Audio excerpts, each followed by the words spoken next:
નમસ્તે, કેમ છો તમે બધા? જય માતાજી। દીકરો મને એક ખૂબ મોંઘા ઓલ્ડ હોમમાં મૂકવા આવ્યો અને બોલ્યો, પિતાજી હું અમેરિકા જઈ રહ્યો છું, પાછા આવીને તમને લઈ જઈશ। મેં તેને દુઆઓ આપીને વિદાય કર્યો। થોડી વાર પછી મને યાદ આવ્યું કે હું મારા ચશ્મા તેની ગાડીમાં ભૂલી ગયો છું। હું ગેટ તરફ ભાગ્યો તો જોયું કે તે પાર્કિંગમાં ઊભો રહીને તેની બહેન સાથે હસતા હસતા કહી રહ્યો હતો કે અમેરિકા જવું તો માત્ર બહાનું હતું, ડોસાને અહીં કેદ કરી દીધો છે। આજે રાત્રે ઓલ્ડ હોમનો ઇન્ચાર્જ, જેને મારા રૂમની દિવાલો પર લાગેલી તસવીરો આજે મને કંઈક વધારે જ ખામોશ લાગી રહી હતી, જાણે કે તેઓ જાણતી હોય કે આજે આ ઘરનો તે રહેવાસી વિદાય લઈ રહ્યો છે, જેણે આ દિવાલોની એક એક ઈંટ પોતાની મહેનતથી કમાણી અને લોહી પરસેવાથી જોડી હતી।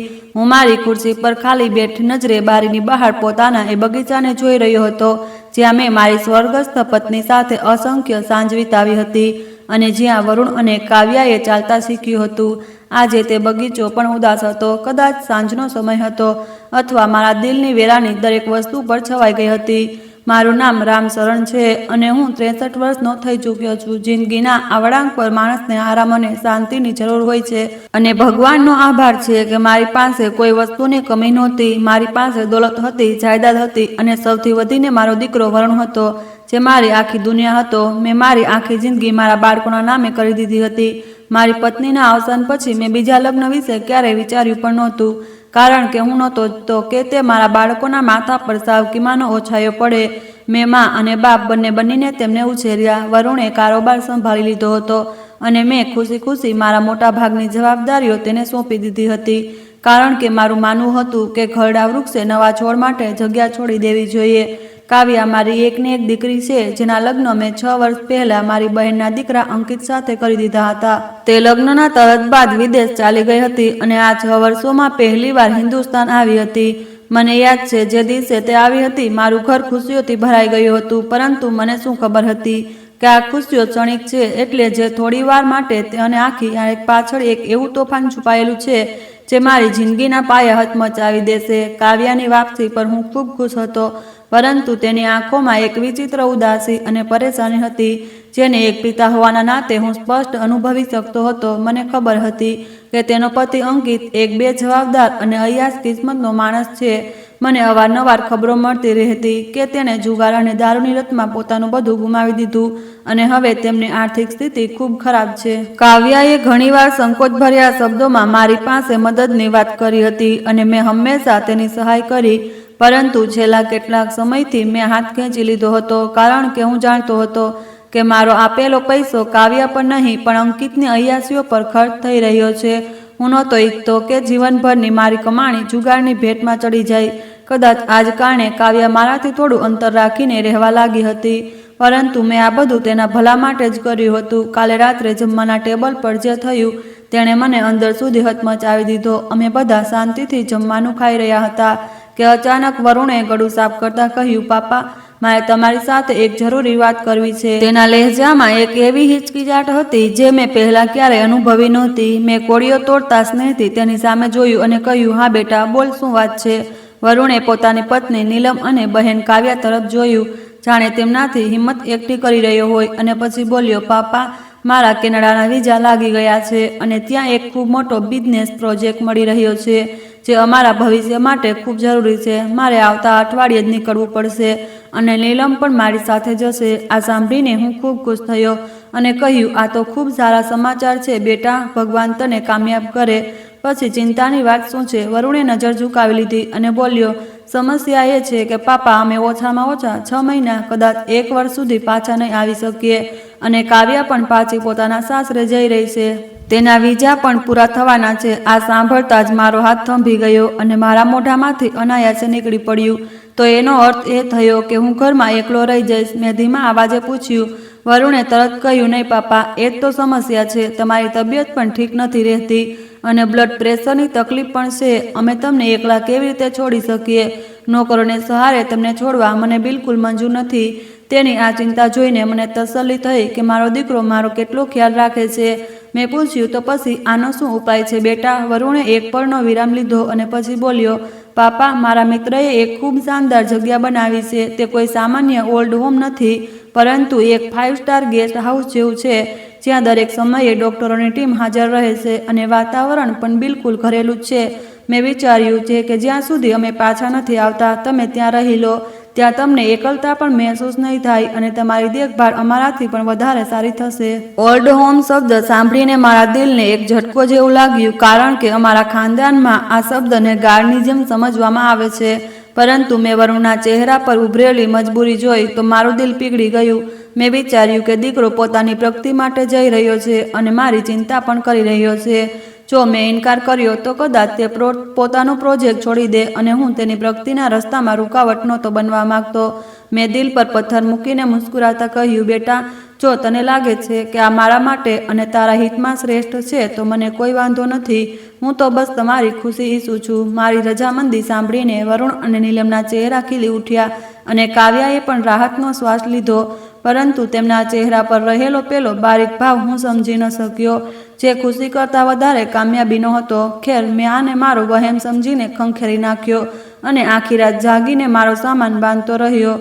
મેં મારી સાથે મારી પત્નીની કેટલીક નિશાનીઓ, મારા મનપસંદ પુસ્તકો અને તે પુસ્તક રાખી લીધું જેને હું હંમેશા વાંચતો હતો. સવાર થઈ તો ઘરના વાતાવરણમાં એક વિચિત્ર તણાવ હતો. નાસ્તા દરમિયાન કોઈ કોઈની સાથે વાત નહોતું કરી રહ્યું. વરુણ વારંવાર ઘડિયાળ જોઈ રહ્યો હતો, જાણે તેને ક્યાંક જવાની ઉતાવળ હોય. પાપા, જલ્દી કરો, અમારી ફ્લાઇટનો સમય નજીક આવી રહ્યો છે અને પહેલાં અમારે તમને ડ્રોપ કરવાના છે, નીલમે યાદ અપાવ્યું.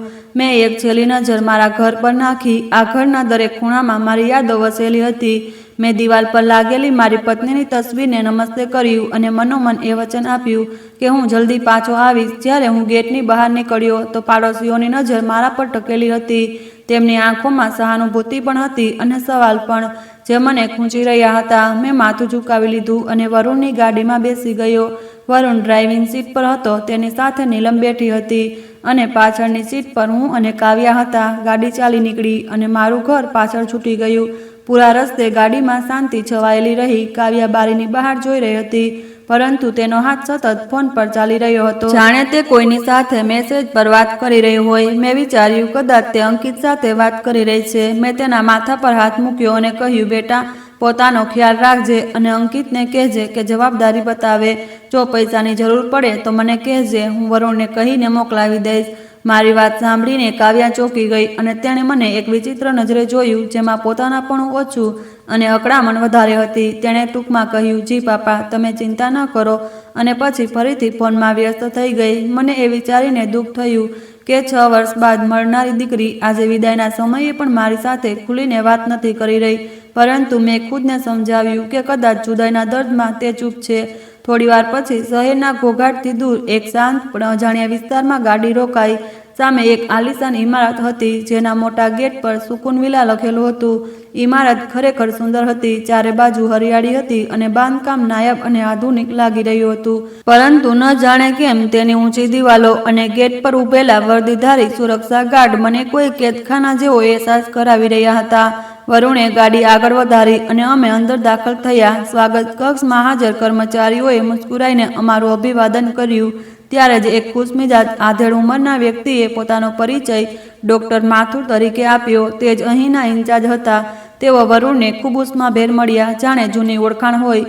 તેમણે કહ્યું, આવો વરુણ સાહેબ, અમે તમારી જ રાહ જોઈ રહ્યા હતા. અને પછી મારી તરફ ફર્યા, અને આ છે અમારા વિશેષ મહેમાન રામશરણ સાહેબ. ખરેખર તમારું વ્યક્તિત્વ ખૂબ પ્રભાવશાળી છે. તેમની ચીકણી ચૂપડી વાતોથી હું થોડો અસહજ મહેસૂસ કરવા લાગ્યો, છતાં મેં માથું હલાવીને હળવા સ્મિત સાથે જવાબ આપી દીધો. ડૉક્ટર માથુર અમને પોતાની ઓફિસમાં લઈ ગયા, જે ખૂબ સલીકાથી સજાવેલી હતી. ત્યાં વરુણ અને તેમની વચ્ચે કેટલાક કાગળો પર સહી કરવાની પ્રક્રિયા શરૂ થઈ. હું ચૂપચાપ બેઠો રૂમનું નિરીક્ષણ કરતો રહ્યો. દિવાલો પર વડીલોની હસતી મુસ્કુરાતી તસવીરો લટકતી હતી, પરંતુ તે તસવીરોની આંખો મને ઉદાસ લાગી રહી હતી. પાપા, અહીં સહી કરી દો. આ એડમિશનના કાગળો છે અને કેટલાક મેડિકલ હિસ્ટ્રીના ફોર્મ છે.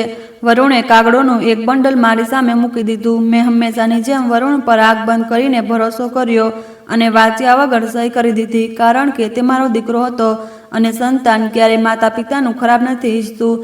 મેં એ જ વિચાર્યું કે આ બધું માત્ર ઔપચારિકતા છે. સહી કરતી વખતે મારા હાથ થોડા ધ્રુજી ગયા, કારણ કે તે સહી મારી આઝાદીને સીમિત કરવાની પરવાનગી હતી. પરંતુ વરુણના પ્રેમે મને રોકવા ન દીધો. બહુ સરસ, ડૉક્ટર માથુરે કાગળ સમેટતા સંતોષનો શ્વાસ લીધો. તમે ચિંતા ના કરો વરુણ સાહેબ, રામશરણ સાહેબ અહીં બાદશાહોની જેમ રહેશે. એમનો રૂમ પૂરી રીતે તૈયાર છે. VIP suite number 1. હું સ્વયં એમની દેખરેખ રાખીશ. પછી તે ક્ષણ આવી જે કોઈ પણ પિતા માટે કયામતથી ઓછી નથી હોતી. વિદાયનો સમય. વરુણ ઊભો થયો અને તેને મને ગળે લગાવ્યા, પણ તેની પકડમાં તે ઉષ્મા નહોતી જે હંમેશા રહેતી હતી. પાપા, પોતાનો ખ્યાલ રાખજો. હું પહોંચતા જ ફોન કરીશ અને વચન આપું છું કે પાછા આવીને સૌથી પહેલાં તમને લેવા આવીશ. તેના અવાજમાં એક હળવી કંપારી હતી જેને મેં તેનું દુઃખ સમજી લીધું. નીલમે પણ ઔપચારિકતા જેવું અભિવાદન કર્યું. પિતાજી, દવાઓ સમયસર લેતા રહેજો. કાવ્યા જ્યારે મને ગળે લાગી તો હું મારા આંસુ રોકી ન શક્યો. મારી ઢીંગલી, ખુશ રહેજે. મેં તેને દુઆઓ આપી. તે જલ્દી જ મારાથી અલગ થઈ ગઈ. તેની આંખોમાં આંસુ નહીં પણ જવાની એક વિચિત્ર બેચેની હતી. હું ત્યાં જ ઊભો તેમને જતા જોઈ રહ્યો. તેઓ પાછળ વળ્યા વગર કોરિડોરની બહાર નીકળી ગયા. ડોક્ટર માથુરે મારા ખભા પર હાથ મૂક્યો અને બોલ્યા, આવો રામશરણ સાહેબ, હું તમને તમારા રૂમ સુધી લઈ જાઉં. તમે થાકી ગયા હશો. હું ભારે પગલે તેમની પાછળ ચાલી નીકળ્યો. મારો રૂમ ખરેખર ખૂબ શાનદાર હતો. લીલા રંગના પડદા લાગેલા હતા. ટીવી, ફ્રીજ, નરમ પથારી હાજર હતી અને બારીની બહાર બાગ દેખાતો હતો. પરંતુ આ બધું મારા માટે બિલકુલ નકામું હતું, કારણ કે મારું ઘર અને મારા બાળકો મારાથી છીનવી લેવામાં આવ્યા હતા.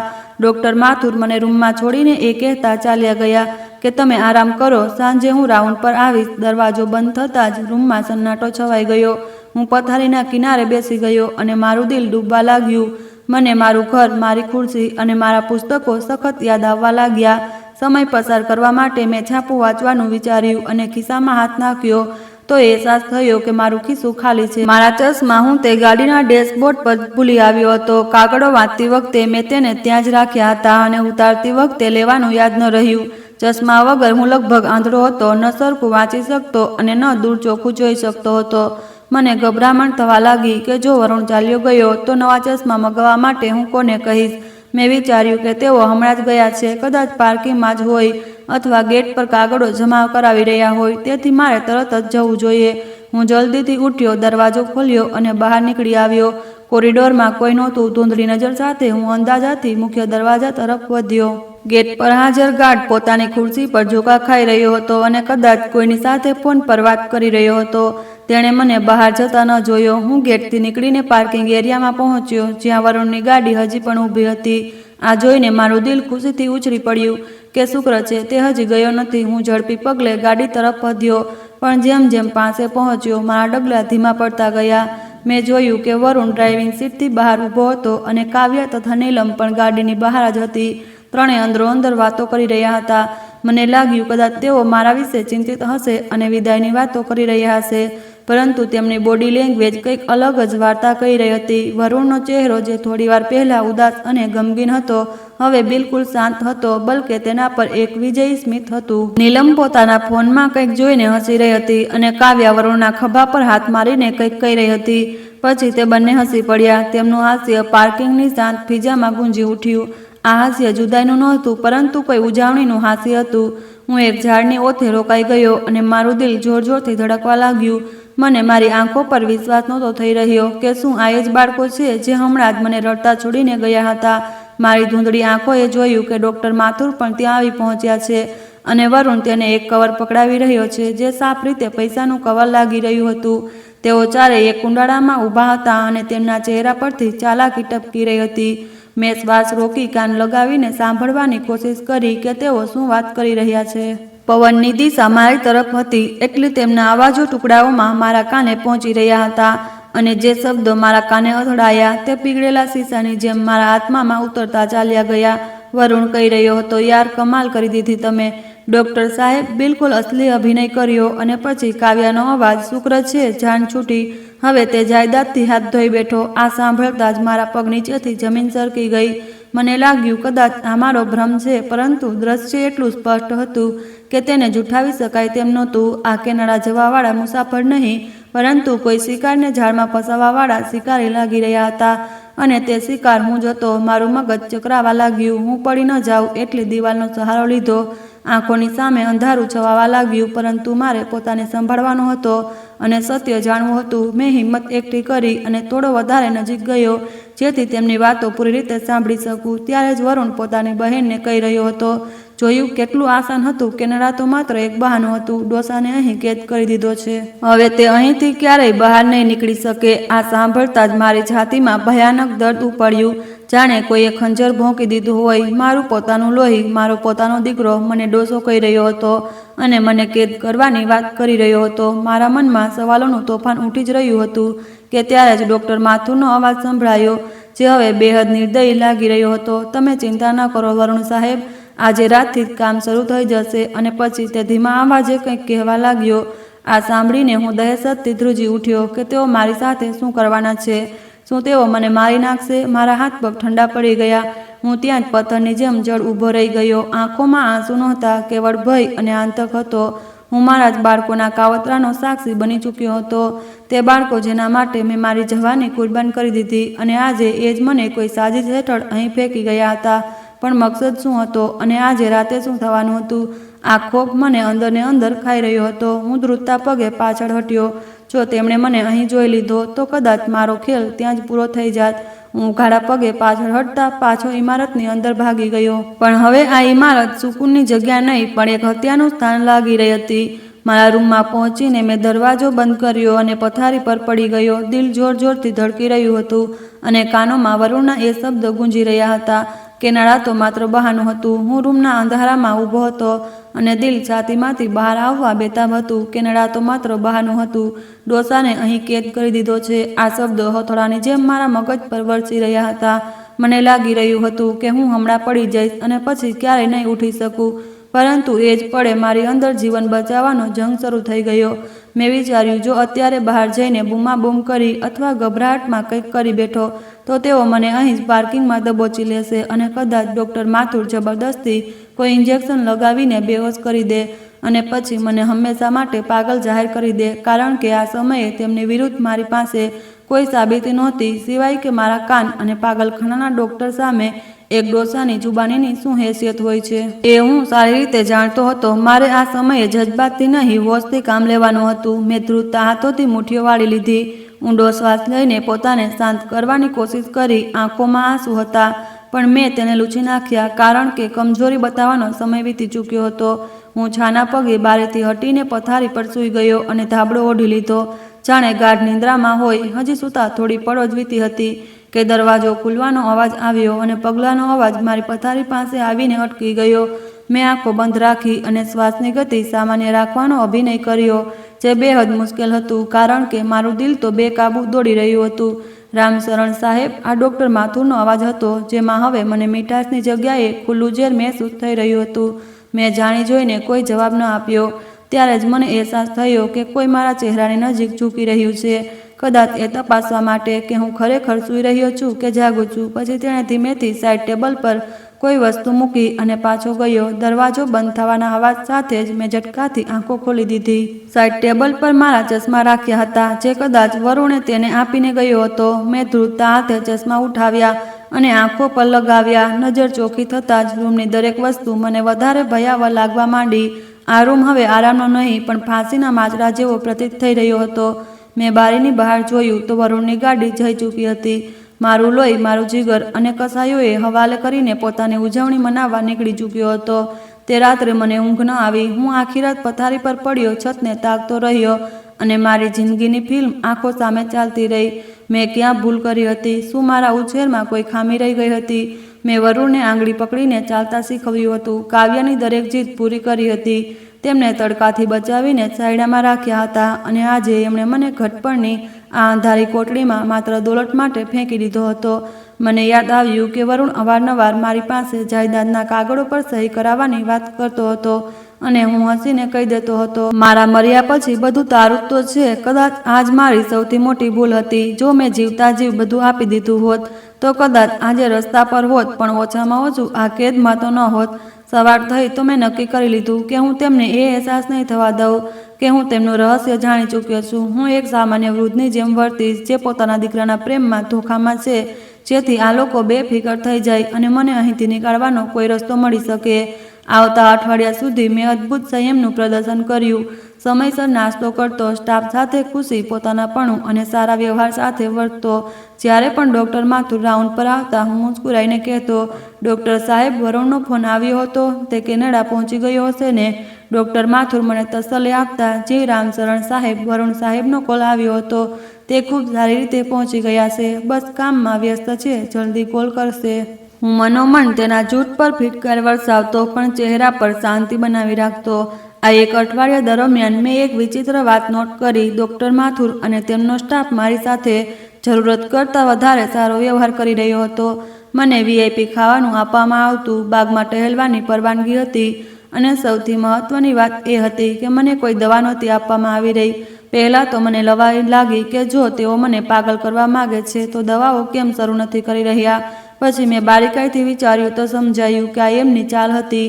તેઓ ઈચ્છતા હતા કે પહેલાં હું વાતાવરણથી ટેવાઈ જાઉં, મારો આત્મવિશ્વાસ પાછો આવે અને મારી શારીરિક તબિયત સારી થઈ જાય, જેથી ત્યારે તેઓ ઈલાજ શરૂ કરે તો મારું શરીર તે તીવ્ર પ્રક્રિયાને સહન કરી શકે. અથવા કદાચ તેઓ કોઈ ખાસ સમયની રાહ જોઈ રહ્યા હતા. સંભવ છે કોઈ કાનૂની કાગળના તૈયાર થવાની, જેથી જ્યારે મને પાગલ ઘોષિત કરવામાં આવે તો બધું દસ્તાવેજી રીતે પૂરું હોય. આ તોફાન પહેલાંની શાંતિ હતી અને હું જાણતો હતો કે આ મહોલત વધારે લાંબી નથી. મારે જલ્દી કંઈક કરવું હતું. મારો મોબાઈલ પહેલા જ દિવસે એ કહીને લઈ લેવામાં આવ્યો હતો કે અહીં સિગ્નલની સમસ્યા છે અને ઇલેક્ટ્રોનિક ઉપકરણ આરામમાં બાધા નાખે છે. લેન્ડલાઇન નર્સોના સ્ટેશન પર હતી, જ્યાં દરેક સમયે કોઈને કોઈ હાજર રહેતું હતું અને હું બહારની દુનિયાથી પૂરી રીતે કપાઈ ચૂક્યો હતો. પરંતુ મારી નજરો દરેક સમયે કોઈ મોકાની તલાશમાં રહેતી હતી. મેં ધ્યાન આપ્યું કે વહેલી સવારે એક સફાઈ કર્મી આવે છે, જે સુરતથી સાદો અને ગરીબ લાગતો હતો. તેનું નામ રાજુ હતું. તે અવારનવાર મારો રૂમ સાફ કરતા ગણગણતો રહેતો અને તેના ખિસ્સામાં એક જૂની કીપેડવાળો મોબાઈલ ઉપસેલો દેખાતો હતો.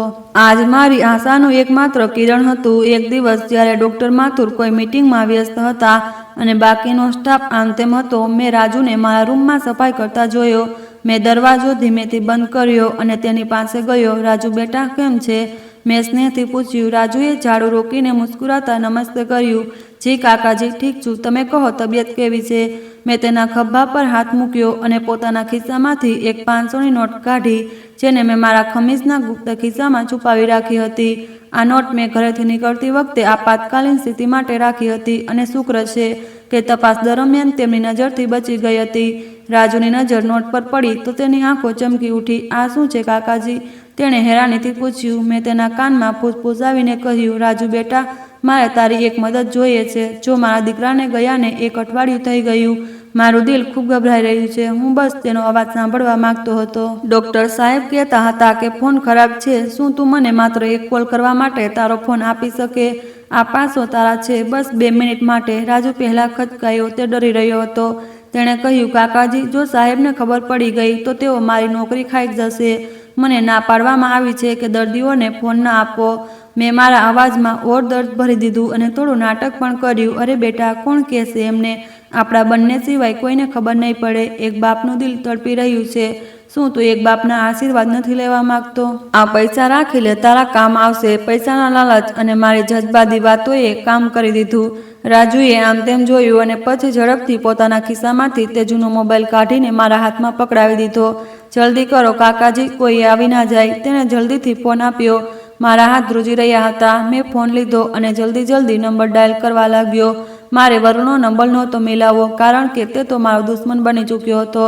મારે એ નંબર મિલાવવો હતો જે મારા હોશમાં સુરક્ષિત હતો, મારા બાળપણના મિત્ર અને રિટાયર્ડ પોલીસ ઇન્સ્પેક્ટર જગદીશનો. જગદીશ મારો એ મિત્ર હતો જેના પર હું આંખ બંધ કરીને ભરોસો કરી શકતો હતો અને જે પોલીસ ડિપાર્ટમેન્ટની રગેરગથી વાકેફ હતો. ઘંટડી જઈ રહી હતી અને દરેક રિંગ સાથે મારું દિલ જોરથી ધડકી રહ્યું હતું. ઉપાડી લે યાર જગદીશ, ઉપાડી લે, હું મનોમન પ્રાર્થના કરી રહ્યો હતો. ત્રીજી ઘંટડી પર બીજી તરફથી ભારે અવાજ આવ્યો. હેલો, કોણ? જગદીશનો અવાજ સાંભળીને મારા ગળામાં આંસુઓનો ડૂમો ભરાઈ ગયો.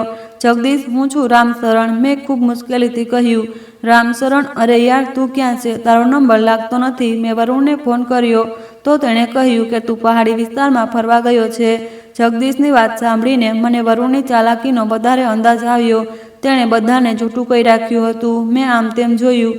રાજુ દરવાજા પર પહેરો આપી રહ્યો હતો. મેં અવાજ ધીમો કર્યો અને જલ્દી બોલવા લાગ્યો. જગદીશ, મારી વાત ધ્યાનથી સાંભળ.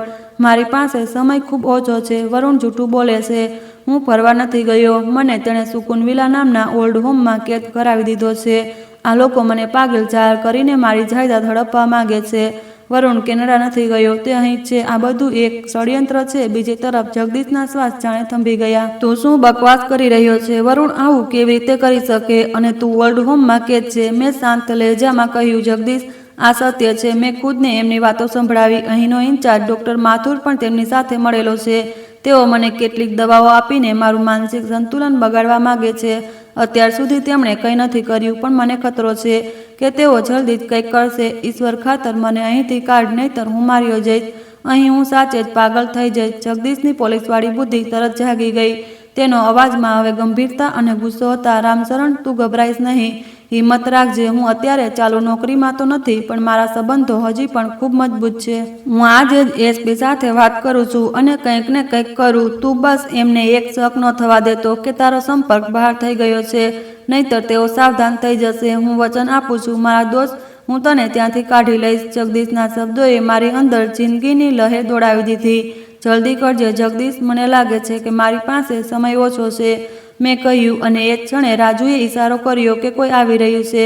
મેં તરત અલવિદા કહીને ફોન કાપ્યો અને રાજુના હાથમાં આપી દીધો. રાજુએ ફોન ખિસ્સામાં નાખી દીધો અને કચરો વાળવાની એક્ટિંગ કરવા લાગ્યો. એટલામાં એક વોર્ડ બોય અંદર દાખલ થયો. રામશરણ સાહેબ, ડોક્ટર સાહેબ ચેકઅપ માટે બોલાવી રહ્યા છે. તેણે શંકાસ્પદ નજરોથી રાજુને જોયો અને પછી મને. મેં મુસ્કુરાઈને કહ્યું, ચાલો બેટા. હું બસ તૈયાર જ હતો. મારું દિલ સંતુષ્ટ હતું કે મારો સંદેશો પહોંચી ગયો છે, પણ ડર હજી પણ મોજૂદ હતો, કારણ કે જગદીશને કાર્યવાહી કરવામાં સમય લાગી શકતો હતો અને દુશ્મન મારા માથા પર સવાર હતો. સાંજ થતાં જ ઓલ્ડ હોમનું વાતાવરણ બદલાવા લાગ્યું. સામાન્ય રીતે સાંજે રોશનીઓ થઈ જતી હતી અને હળવું સંગીત વાગતું હતું, પણ આજે ખામોશી ઘેરી હતી અને સ્ટાફની દોડધામમાં તેજી હતી. મને મારા રૂમમાં બંધ કરી દેવામાં આવ્યો હતો અને બહારથી સ્ટોપર લગાવી દેવામાં આવી હતી. આવું પહેલાં ક્યારેય નહોતું થયું. મારું માથું ધબક્યું, જે જરૂર કંઈક ગરબડ છે. રાતના લગભગ 9:30 વાગે દરવાજો ખુલ્યો અને ડોક્ટર માથુર પોતાની પૂરી ટીમ સાથે અંદર દાખલ થયા. તેની સાથે 2 મજબૂત શરીરવાળા વોર્ડ બોય અને એક નર્સ હતી, જેના હાથમાં એક સ્ટીલની ટ્રે હતી અને એ ટ્રેમાં ઇન્જેક્શન રાખ્યા હતા. ડોક્ટર માથુરના ચહેરા પર હવે પેલી બનાવટી મુસ્કાન નહોતી, પરંતુ એક ગંભીર અને હુકુમત કરવા જેવો વ્યવહાર હતો. રામશરણ સાહેબ, તમે જાગો છો? સારું છે, તેણે સપાટ લહેજામાં કહ્યું. હું પથારીમાંથી ઉઠીને ઊભો થઈ ગયો. શું થયું ડોક્ટર સાહેબ? આટલી મોડી રાત્રે બધું ઠીક તો છે ને? અને આ બધું શું છે? મેં ટ્રે તરફ ઇશારો કર્યો, જેમાં પડેલી ઇન્જેક્શનની શીશીઓ પીળી રોશનીમાં ચમકી રહી હતી. ડોક્ટર માથુરે એક ડગલું આગળ વધાર્યું અને બોલ્યા, હકીકતમાં રામશરણ સાહેબ, શહેરમાં એક ખૂબ ખતરનાક વાયરસ ફેલાઈ ગયો છે, જે ખાસ કરીને વૃદ્ધોને નિશાન બનાવી રહ્યો છે. સરકાર તરફથી સખત આદેશ આવ્યા હતા કે તમામ ઓલ્ડ હોમના દર્દીઓને તરત વેક્સિન લગાવવામાં આવે, જેથી તેઓ સુરક્ષિત રહે. તેમની આ દલીલ એટલી ઠોસ નહોતી કે કોઈ આસાનીથી સમજી શકે. વાયરસ અચાનક રાત્રે અને માત્ર વૃદ્ધો માટે. મને તરત વરુણની એ વાત યાદ આવી ગઈ કે આજે રાત્રે ઓલ્ડ હોમનો ઇન્ચાર્જ તેને લાગુ કરી રહ્યો છે. આ એ જ રાત હતી અને આ એ જ હથિયાર જેના દ્વારા મને પાગલપણાનું સર્ટિફિકેટ આપવાનો પ્રયાસ થવાનો હતો. મેં સમજી લીધું કે આ ઇન્જેક્શનમાં વેક્સિન નહીં, પણ એ ઝેર છે જે મારી નસોને તહેસ નહેસ કરી દેશે, મારી યાદશક્તિ છીનવી લેશે અથવા મને વિક્ષિપ્તતાનો શિકાર બનાવી દેશે, જેથી એ સાબિત કરી શકાય કે હું માનસિક રોગી છું. મેં પાછળ હટીને ડોક્ટર સાહેબને કહ્યું કે મને કોઈ વાયરસ નથી અને હું પૂરી રીતે સ્વસ્થ છું. મને કોઈ વેક્સિનની જરૂર નથી. હું સવારે મારા ફેમિલી ડોક્ટરની સલાહ લઈને જ લગાવીશ. મેં સખ્તાઈથી ઇનકાર કર્યો. ડોક્ટર માથુરના કપાળ પર કરચલીઓ પડી ગઈ અને તેમણે કહ્યું, રામશરણ સાહેબ, બાળકો જેવી વાતો ન કરો. આ ઇમરજન્સી છે. અમે સારવારની રાહ નથી જોઈ શકતા. વરુણ સાહેબે અમને તમારી તબિયતનો દરેક મુમકિન ખ્યાલ રાખવાની રજા આપી છે. વરુણનું નામ સાંભળતા જ મારો ગુસ્સો ઓર વધી ગયો. નહીં, હું બિલકુલ વેક્સિન નહીં લગાવું. તમે જબરદસ્તી નથી કરી શકતા. હું દિવાલ પાસે ઊભો થઈ ગયો. ડોક્ટર માથુરે વોર્ડ બોયને ઈશારો કર્યો, પકડો આમને. દર્દી સહાયતા નથી કરી રહ્યો અને તેમના ભલા માટે અમારે સખ્તાઈ કરવી પડશે. આ વાક્ય તેમણે કદાચ પોતાના સ્ટાફને ભરોસો અપાવવા માટે કહ્યું હતું. બંને વોર્ડ બોય મારી તરફ વધ્યા. હું વૃદ્ધ જરૂર હતો, પણ મારો જીવ બચાવવા માટે મારામાં સિંહ જેવી તાકાત આવી ગઈ. મેં પાસે પડેલી ખુરશી ઉઠાવીને તેમની તરફ ફેંકી અને બૂમ પાડી, ખબરદાર, જો કોઈ મારી નજીક આવ્યું તો હું પોલીસને બોલાવીશ. પણ તેઓ રોકાયા નહીં. એકે મારા હાથ મરોડી દીધા અને બીજાએ મને પાછળથી પકડી લીધો. મેં પગથી મુકાબલો કર્યો, પણ તે યુવાનો તાકાતવર હતા. તેમણે મને ઘસડીને પથારી પર પાડી દીધા અને મારા હાથ પગ દબાવી દીધા. છોડો મને, તમે લોકો હત્યારા છો, ભગવાનથી ડરો. હું ચીખી રહ્યો હતો અને મારો શ્વાસ ફૂલી રહ્યો હતો. ડોક્ટર માથુર નર્સ તરફ ફર્યા. જલ્દી કરો સિસ્ટર, આ પહેલા કે વધુ હંગામો કરે, ઇન્જેક્શન તૈયાર કરો. નર્સે ધ્રુજતા હાથે સિરિંજના દવા ભરી. તે દવા જે પીળા રંગની હતી અને મોત જેવી લાગી રહી હતી. હું લાચારીથી છતને જોઈ રહ્યો હતો. મારા હાથ પગ જકડેલા હતા અને ડોક્ટર મારી નજીક આવી રહ્યો હતો. તેના હાથમાં સિરિંજ હતી. બસ 1 મિનિટ રામશરણ સાહેબ, પછી તમને ખૂબ શાંતિ મળશે, ગાઢ ઊંઘ આવશે અને જ્યારે તમે ઉઠશો તો તમને કંઈ યાદ નહીં રહે, ન ગમ ન ધોકો, તેણે ધીમેથી કહ્યું, જેથી માત્ર હું સાંભળી શકું. આ તેનો ગુનો હતો. તે મને જણાવી રહ્યો હતો કે તે મને ખતમ કરવાનો છે. મેં આંખો બંધ કરી દીધી અને મનોમન ઈશ્વરને પોકાર્યો, એ ભગવાન, મારી મદદ કર. સિરિંજની સોય મારા દિલની બિલકુલ નજીક પહોંચી ચૂકી હતી અને હું તેની ઠંડક મહેસૂસ કરી શકતો હતો. મને લાગ્યું કે હવે બધું ખતમ થઈ ગયું છે. હવે હું મારી બાકીની જિંદગી એક જીવતી લાશ બનીને ગુજારીશ, જે પોતાના બાળકોને ઓળખી પણ નહીં શકે. અચાનક, બિલકુલ એ જ ક્ષણે, જ્યારે સોય મારા હાથને અડવાની હતી, બહારથી એક તેજ અને બુલંદ અવાજ આવ્યો. સાયરનનો અવાજ, પોલીસની સાયરનનો અવાજ, જે રાતના સન્નાટાને ચીરતો આવી રહ્યો હતો.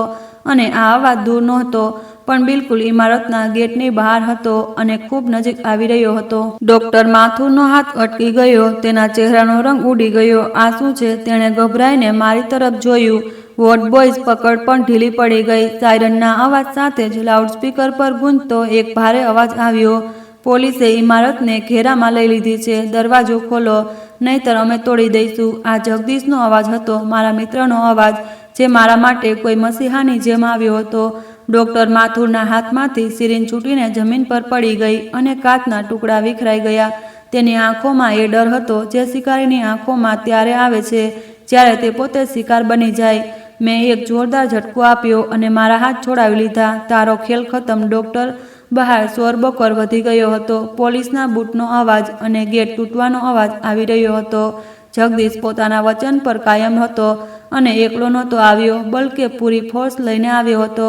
મારો જીવ બચી ગયો હતો, પણ કહાની હજી ખતમ નહોતી થઈ. અસલી ગુનેગારો એટલે કે મારા સંતાનોનો હિસાબ બાકી હતો, જે મને પાગલ સાબિત કરવા માટે આ બધો ખેલ રચી રહ્યા હતા. ડોક્ટર માથુરે ભાગવાની કોશિશ કરી, પણ હું જાણતો હતો કે હવે તે નથી બચી શકતો, કારણ કે સત્યનો સૂરજ ઉગવાનો હતો અને તેનું પહેલું કિરણ પોલીસની ગાડીઓની વાદળી લાઇટની જેમ મારા રૂમની દિવાલો પર પડી રહ્યું હતું. પોલીસના ભારે બૂટના અવાજે પર્સ હલાવી દીધી. ડોક્ટર માથુર, જે થોડી ક્ષણો પહેલા મારો જલ્લાદ બનીને ઊભો હતો, હવે એક ભીગી બિલાડીની જેમ ખૂણામાં લપાયો હતો. દરવાજો તૂટતા જ જગદીશ પિસ્તોલ તાકીને અંદર દાખલ થયો. તેની પાછળ વર્દીધારી અધિકારી હતા, જેમણે પલક ઝપકતા જ ડોક્ટર અને તેના કર્મચારીઓને દબોચી લીધા. જગદીશે એક નજર મારા પર નાખી અને પછી ડોક્ટર માથુર તરફ વધ્યો અને તેના મોઢા પર જોરદાર તમોચો માર્યો, જેના પડઘાએ મારા દિલને અજીબ શાંતિ આપી. કેમ બેકસાઈ, આ હોસ્પિટલ છે કે ધોકેબાજીનું સ્થાન? જગદીશના ગર્જના ભર્યા અવાજ પર ડોક્ટર ધ્રુજવા લાગ્યો. નહીં સર, તમે ખોટું સમજી રહ્યા છો. આ દર્દી પાગલ છે અને હિંસક થઈ ગયો હતો. અમે તો બસ એને આરામનું ઇન્જેક્શન લગાવી રહ્યા હતા. ડોક્ટરે છેલ્લો દાવ રમ્યો, પણ જગદીશ કાચો ખેલાડી નહોતો. તેણે જમીન પર પડેલી તૂટેલી સિરિંજ તરફ ઇશારો કર્યો અને એક કોન્સ્ટેબલને હુકમ આપ્યો, આને સીલબંધ કવરમાં નાખો અને ફોરેન્સિક માટે મોકલો. રિપોર્ટ બતાવશે કે આરામની દવા હતી કે મગજને હંમેશા માટે સુવડાવી દેનારું ઝેર. પછી જગદીશ મારી તરફ આવ્યો અને મને ગળે લગાવ્યો. મારી આંખોમાંથી બેહિસાબ આંસુ વહેવા લાગ્યા. આ ખુશીના આંસુ નહોતા, પણ એ સંકટમાંથી નીકળવાનો રસ્તો હતો જે મેં એક અઠવાડિયાથી મારી છાતીમાં દબાવી રાખ્યો હતો. શુક્ર છે યાર, તું સમય પર આવી ગયો, નહીંતર આ લોકો આજે મારું કામ તમામ કરી ચૂક્યા હતા. મેં રૂંધાયેલા અવાજે કહ્યું. જગદીશે મારી પીઠ થપથપાવી. મેં વચન આપ્યું હતું રામશરણ, હવે જો હું આ લોકો સાથે શું કરું છું. ડોક્ટર માથુર અને તેના સાથીઓને હાથકડીઓમાં બાંધીને ગાડીઓમાં નાખી દેવામાં આવ્યા. જગદીશે મને સહારો આપીને ઉઠાડ્યો અને કહ્યું, ચાલ રામશરણ, હવે સમય આવી ગયો છે કે અસલી મુજરીમોનો સામનો કરવામાં આવે. મારું દિલ એક પળ માટે ગભરાયું. શું હું મારા જ બાળકોની સામે ઊભો રહી શકીશ? શું હું તેમની આંખોમાં આંખો નાખીને પૂછી શકીશ કે તેમણે મારો સોદો કેમ કર્યો? પણ પછી મને વરુણનું એ કહેવું યાદ આવ્યું કે નડા તો બહાનું હતું. આ યાદે મારી અંદરની બચી ખૂચી હમદર્દી પણ ખતમ કરી દીધી. મેં મજબૂતીથી માથું હલાવ્યું અને જગદીશની સાથે બહાર નીકળી આવ્યો. પોલીસની ગાડીમાં બેસતા મેં આકાશ તરફ જોયું. વાદળો હટી રહ્યા હતા અને ચાંદ નીકળી રહ્યો હતો, બિલકુલ સત્યની જેમ, જે હવે પૂરી રીતે સાફ થવાનું હતું. અમારો કાફલો શહેર તરફ રવાના થયો. મંજિલ મારું પોતાનું ઘર હતું, તે ઘર જેને મેં સુકૂન સમજ્યું હતું, અને મારા બાળકોએ તેને સાજીશનો અડ્ડો બનાવી દીધો હતો. રાતના 2 વાગી રહ્યા હતા જ્યારે અમે મારા ઘરની બહાર પહોંચ્યા. જગદીશે સાયરન બંધ કરાવી દીધા હતા, જેથી તેમને ખબર ન પડે. વોચમેને પોલીસની ગાડી જોઈને ગભરાઈને ગેટ ખોલી દીધો. મેં જોયું કે લાઉન્જની લાઇટો ચાલુ હતી અને અંદરથી ધીમો અવાજ આવી રહ્યો હતો. તેઓ ખરેખર જશ્ન મનાવી રહ્યા હતા. જગદીશે મને પોતાની પાછળ રહેવાનો ઇશારો કર્યો અને આગળ વધીને દરવાજાની ઘંટડી વગાડી. અંદરથી હાસ્ય અને પગલાંનો અવાજ આવ્યો અને પછી દરવાજો ખુલ્યો. સામે વરુણ ઊભો હતો, હાથમાં જ્યુસનો ગ્લાસ અને ચહેરા પર મુસ્કાન. કદાચ ડૉક્ટર માથુરની ખુશખબરીની રાહ જોઈ રહ્યો હતો. પણ જગદીશ અને પોલીસને જોઈને તેના ગ્લાસ હાથમાંથી છૂટીને પડી ગયો અને કાચના ટુકડા વિખરાઈ ગયા. જગદીશ અંકલ, તમે અહીં આ સમયે? વરુણના અવાજમાં એવો ગભરાટ હતો જાણે તેણે ભૂત જોઈ લીધું હોય. જગદીશે તેને ધક્કો મારીને પાછળ કર્યો અને અમે બધા અંદર દાખલ થઈ ગયા. લાઉન્જમાં સોફા પર મારી દીકરી કાવ્યા અને તેની ભાભી નીલમ બેઠી હતી. તેઓ પણ પોલીસને જોઈને ગભરાઈને ઊભા થઈ ગયા. તેમના રંગ ઉડી ચૂક્યા હતા. વરુણે પોતાને સંભાળવાની કોશિશ કરતા કહ્યું, અંકલ, આ કઈ રીત છે અને પોલીસ કેમ આવી છે? બધું ઠીક તો છે ને? જગદીશે કટાક્ષભરી મુસ્કાન સાથે જવાબ આપ્યો, હા વરુણ, બધું ઠીક છે. બસ એક વસ્તુ પાછી આપવા આવ્યા છીએ, જે તું ભૂલી ગયો હતો. આ કહીને જગદીશ એક તરફ ખસી ગયો અને હું જે અત્યાર સુધી તેની પાછળ છુપાયેલો હતો સામે આવી ગયો. મને જોતા જ વરુણ, કાવ્યા અને નીલમના મોઢા ખુલ્લા રહી ગયા અને તેમની આંખો એવી ફાટી ગઈ જાણે કોઈ મુર્દું કબરમાંથી નીકળી આવ્યું હોય. પાપા, કાવ્યાના મોઢામાંથી ખૂબ મુશ્કેલીથી નીકળ્યું, તમે તો કેનેડા, મતલબ ઓલ્ડ હોમમાં. તે વાક્ય પૂરું ન કરી શકી. હું ચૂપચાપ ચાલતો તેમની વચ્ચે પહોંચ્યો અને એ સોફા પર બેસી ગયો, જ્યાં બેસીને તેમણે મારી બરબાદીનું ષડયંત્ર રચ્યું હતું. મેં જોયું કે વરુણ નજરો ચોરી રહ્યો હતો. કેમ વરુણ? મેં બેહદ ધીમા અવાજે અને સપાટ કહ્યું, કેનેડાના વિઝા ન લાગ્યા હેને? અથવા કદાચ કેનેડા તો માત્ર બહાનું હતું. આ સાંભળતા જ વરુણ જાને સૂન પડી ગયો. તે સમજી ગયો કે મેં બધું સાંભળી લીધું હતું. નીલમ ડરના લીધે રડવા લાગી અને કાવ્યા દિવાલ સાથે ચોંટી ગઈ. પાપા, તમે ખોટું સમજી રહ્યા છો. અમે તો બસ... વરુણે બહાનું બનાવવા માંગ્યું, પણ મેં હાથ ઉઠાવીને તેને ચૂપ કરાવી દીધો અને કહ્યું, બસ એક શબ્દ પણ ન બોલતો. મેં મારી આંખોથી તને ડૉક્ટર માથુરને પૈસા આપતા જોયો છે. મારા કાનોથી તને મને ડોસો કહીને કેદી કહેતા સાંભળ્યો છે. અને હું જાણું છું કે આજે રાત્રે તું મને પાગલપણાનું સર્ટિફિકેટ આપવાનો હતો, જેથી મારી જાયદાદ હડપી શકે. રૂમમાં મોત જેવો સન્નાટો છવાઈ ગયો અને જૂઠની કોઈ ગુંજાઈશ ન રહી. ત્યારે જ કાવ્યા આગળ વધીને મારા પગમાં પડી અને ધ્રુસકે રડતા બોલી, પાપા, મને માફ કરી દો. હું ભટકી ગઈ હતી, હું મજબૂર હતી. અંકિતે મારા પર ખૂબ દબાણ નાખ્યું હતું. તેણે જુગાર રમ્યો અને બધું હારી ગયો. ઘર જપ્ત થઈ ગયું અને તે લોકો મને જીવતી મારી નાખવાની ધમકીઓ આપી રહ્યા હતા. મને પૈસાની સખત જરૂર હતી અને વરુણભાઈએ કહ્યું કે જો અમે તમને માનસિક રોગી સાબિત કરી દઈએ તો અમને પાવર ઓફ એટર્ની મળી જશે અને અમે જાયદાદ વેચી શકીશું. કાવ્યાએ બધું સત્ય ખોલી દીધું. વરુણે ગુસ્સાથી તેને ઘૂરતા કહ્યું, ચૂપ થઈ જા બેવકૂફ છોકરી. પણ હવે બહુ મોડું થઈ ગયું હતું. મેં કડવાશથી કહ્યું, આ હતી પૂરી કહાની. તારા પતિની અયાસીઓની કિંમત મારી બુદ્ધિ અને મારો જીવ આપીને ચૂકવવાની હતી. અને તું વરુણ, તને કઈ વસ્તુની કમી હતી? મેં તો પૂરો બિઝનેસ તારા હવાલે કરી દીધો હતો. હવે વરુણ બચવાનો રસ્તો છોડીને આક્રમક થઈ ગયો અને બૂમ પાડી, કયો બિઝનેસ પાપા? એ બિઝનેસ જેની તમે ચેકબુક પર તમારા દસ્તખત હતા, જેનો દરેક મોટો નિર્ણય તમે કરતા હતા. હું તો માત્ર નામનો માલિક હતો. અસલી તાકાત તમારી પાસે હતી અને તમે જાયદાદ મારા નામે કરવાનું નામ જ નહોતા લેતા. મને મારો ભાગ જોઈતો હતો અને નીલમ ઈચ્છતી હતી કે અમે તમારી રોકટોક વગર આઝાદ જિંદગી જીવીએ. તેની વાતો સાંભળીને મને લાગ્યું કે મેં સાપ પાડી રાખ્યા હતા. મેં અફસોસથી કહ્યું કે જો તું ચોખ્ખું કહેત કે તને આઝાદી જોઈએ તો હું મારી મરજીથી ઓલ્ડ હોમ ચાલ્યો જાત, પણ તે દગો આપ્યો. તે મારી પીઠમાં ખંજર ભોંક્યું. જગદીશ આગળ વધ્યા અને વરુણના હાથોમાં હાથકડી લગાવતા બોલ્યા, બહુ થયું નાટક. તમારા ત્રણેય પર હત્યાનો પ્રયાસ, અપહરણ અને ષડયંત્રના મુકદ્દમા દાખલ થશે. ડૉક્ટર માથુરે પોલીસ સ્ટેશનમાં બધું જણાવી દીધું છે. તેણે સ્વીકાર્યું કે રામશરણ સાહેબને પાગલ કરવા માટે તે તેને 15 લાખ રૂપિયા આપ્યા હતા. હાથકડી લાગતા જ વરુણનો બધો ઘમંડ ચકનાચૂર થઈ ગયો અને તે કરગરવા લાગ્યો.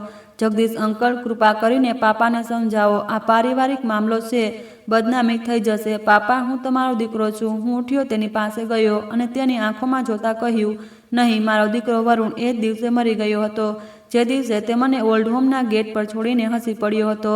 હવે તું માત્ર એક અપરાધી છે. મેં કબાટ તરફ ઇશારો કરતા કહ્યું, તારે સંપત્તિ જોઈતી હતી ને?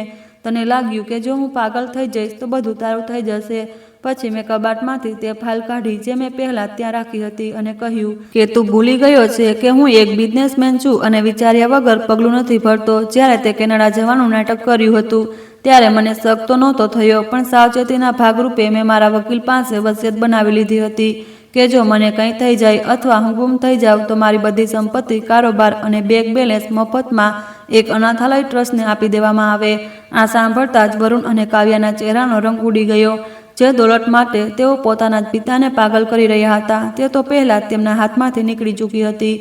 મેં આગળ કહ્યું, અને સાંભળો, આજે સવારે જ્યારે હું ઓલ્ડ હોમથી નીકળ્યો હતો સૌથી પહેલાં મેં મારા વકીલને ફોન કર્યો અને હવે મેં તે વસિયત બદલી નાખી છે.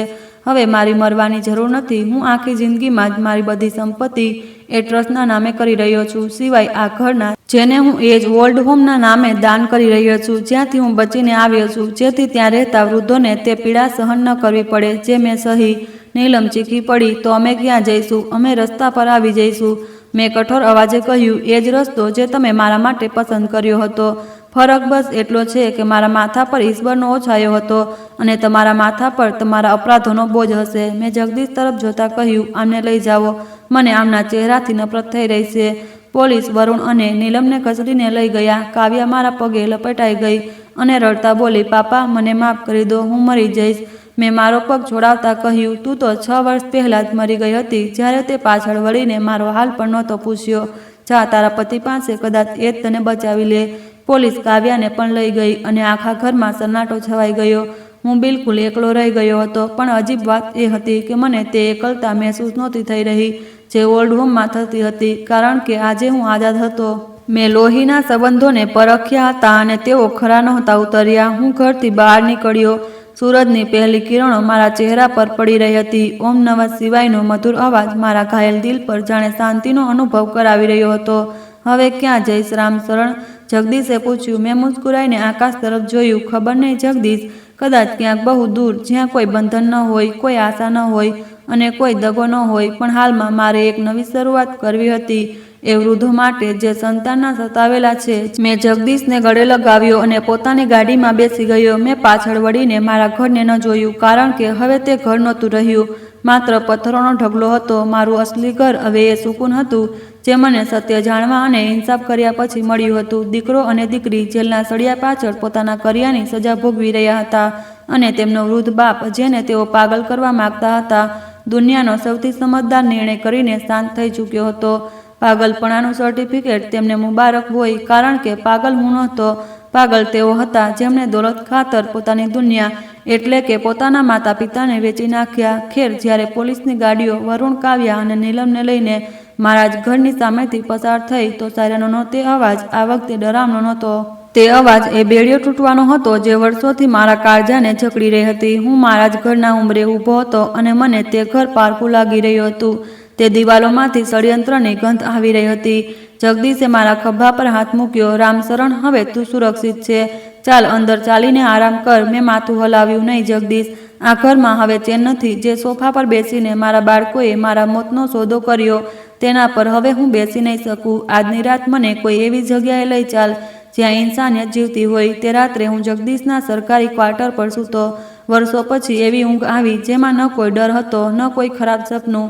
સવારે જ્યારે મારી આંખો ખુલી તો સૂરજની પહેલી કિરણોએ મને જણાવ્યું કે હું હજી પણ જીવિત છું અને આ મારો પૂર્વજન્મ છે. આગલા થોડા અઠવાડિયા કોઈ ભયાનક ફિલ્મની જેમ વીત્યા.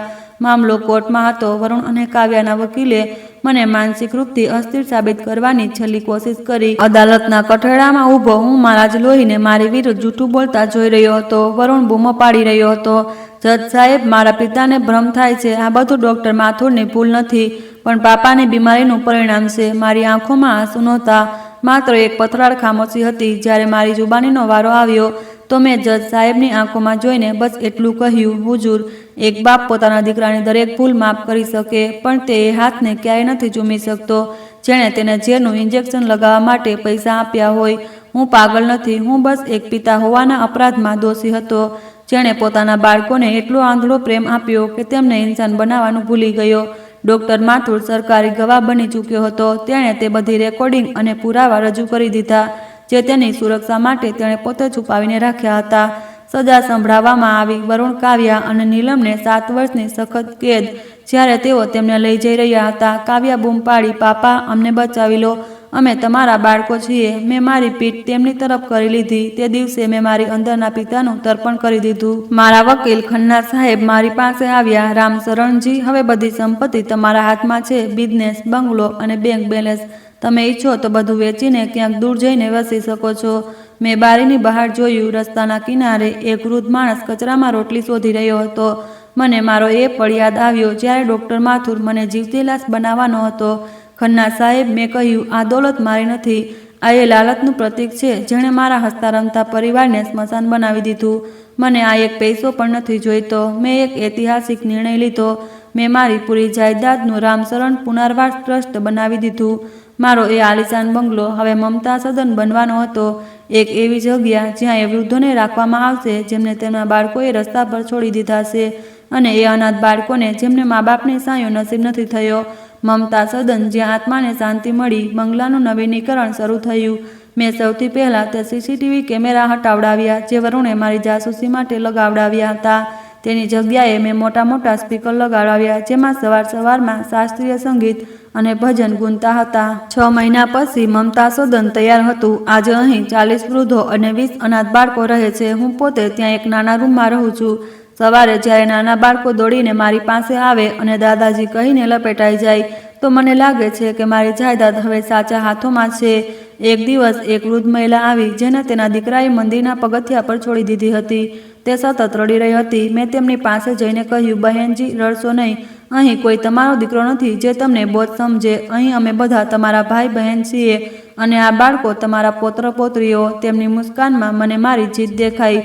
3 વર્ષ પછી મને જેલમાંથી એક ચિઠ્ઠી મળી. વરુણ ખૂબ બીમાર હતો અને મને મળવા માંગતો હતો. જગદીશે કહ્યું કે મારે ન જવું જોઈએ, પણ મારા મનમાં કોઈ ખૂણામાં દબાયેલી એક જૂની યાદે મને મજબૂત કરી દીધો. હું જેલના મુલાકાતી રૂમમાં બેઠો હતો. કાચની પેલી પાર વરુણ હતો. તેના ચહેરાની એ રંગત, એ અકળ, એ બધું ગાયબ હતું. તે હાડકાનું માળખું માત્ર રહી ગયો હતો. પાપા, તેણે ધ્રુજતા હાથે ફોન ઉપાડ્યો. મને માફ કરી દો. હું લાલચમાં આંધળો થઈ ગયો હતો. નીલમે મને છોડી દીધો. તેણે છૂટાછેડાના કાગળો મોકલી દીધા. કાવ્યા પણ મારી સાથે વાત નથી કરતી. હું એકલો મરી જઈશ પાપા. મેં તેને જોયો. શું મને દુઃખ થઈ રહ્યું હતું? કદાચ થોડુંક, પણ તે દુઃખ એક પિતાનું નહીં, એક ઇન્સાનનું હતું જે બીજા ઇન્સાનની દુર્ગતિ જોઈ રહ્યો હતો. મેં કહ્યું, વરુણ, તે મારી માફી માગી. આ સારી વાત છે, પણ મેં તને એ જ રાત્રે માફ કરી દીધો હતો જ્યારે મેં તને પોલીસના હવાલે કર્યો હતો, કારણ કે નફરત પાડવાની તાકાત મારામાં નહોતી. પણ યાદ રાખજે, સજા તને મેં નહીં, તારા કર્મોએ આપી છે. હવે તું મારો દીકરો નથી અને હું તારો પિતા નથી. હું બસ એક મુસાફર છું જે પોતાની મંજિલ શોધી ચૂક્યો છે. હું ઉઠીને ચાલી નીકળ્યો. પાછળથી તેના ડૂસકા સંભળાઈ રહ્યા હતા, પણ મારા ડગલા ડગમગ્યા નહીં. આજે હું મારી ડાયરીનું છેલ્લું પાનું લખી રહ્યો છું. બહાર વરસાદ થઈ રહ્યો છે અને બાળકો વરંડામાં કાગળની હોડીઓ ચલાવી રહ્યા છે. મમતા સદનનું વાતાવરણ કોઈ ઉત્સવ જેવું છે. જિંદગી મને ઘણું બધું શીખવાડ્યું અને હું ઈચ્છું કે દુનિયા મારી કહાનીથી આ શીખ લે. બાળકોને દોલતના વારસદાર બનાવતા પહેલાં તેમને શ્રવણ કુમારના કિસ્સા નહીં, પણ ઇન્સાનિયતનો પાઠ ભણાવજો. તેમને મહેનતની રોટલીનો સ્વાદ ખબર હશે તો તેઓ તમારી થાળી ક્યારેય નહીં ચીનવે. બુઢાપો કોઈ અભિશાપ નથી. જ્યાં સુધી તમારા શ્વાસ ચાલી રહ્યા છે તમે નકામા નથી. જો તમારા બાળકો તમને બોજ સમજે તો પોતાને તેમના જીવનથી અલગ કરી લો અને પોતાની ગરિમા, સેલ્ફ રિસ્પેક્ટને ક્યારેય મરવા ન દો. બ્રહ્માંડનો એક નિયમ છે, જે આપશે એ જ પાછું આવશે. વરુણે મને એકલો કરવા ચાહ્યો. આજે તે પોતે દુનિયાનો સૌથી એકલો ઇન્સાન છે. મેં બીજાને સહારો આપ્યો. આજે મારી પાસે 100 હાથ છે મને પકડવા માટે. ઘર ઈંટ પથ્થરોથી નહીં, ભરોસાથી બને છે. જે કદાચ ભરોસો તૂટી જાય તે ઘર માત્ર એક ખંડેર છે. મારું નામ રામશરણ છે. લોકો મને પાગલ જાહેર કરવા માંગતા હતા, પણ આજે હું આ શહેરનો સૌથી સમજદાર ઇન્સાન છું, કારણ કે મેં જાણી લીધું છે કે અસલી દોલત બેંક બેલેન્સમાં નહીં, પણ એ દુઆઓમાં છે જે કોઈની આંખમાં આંસુ લૂછ્યા પછી મળે. સૂરજ ઢળી ચૂક્યો. મંદિરની ઘંટડીઓ વાગી રહી છે. હું જઈ રહ્યો છું તે બાળકોની વાર્તા સંભળાવવા, જેથી આગલી પેઢીમાં કોઈ વરુણ કે કાવ્યા પેદા ન થાય. હા તો દોસ્તો, અમારી આજની આ કહાની તમને કેવી લાગી કમેન્ટ કરીને જરૂર જણાવજો.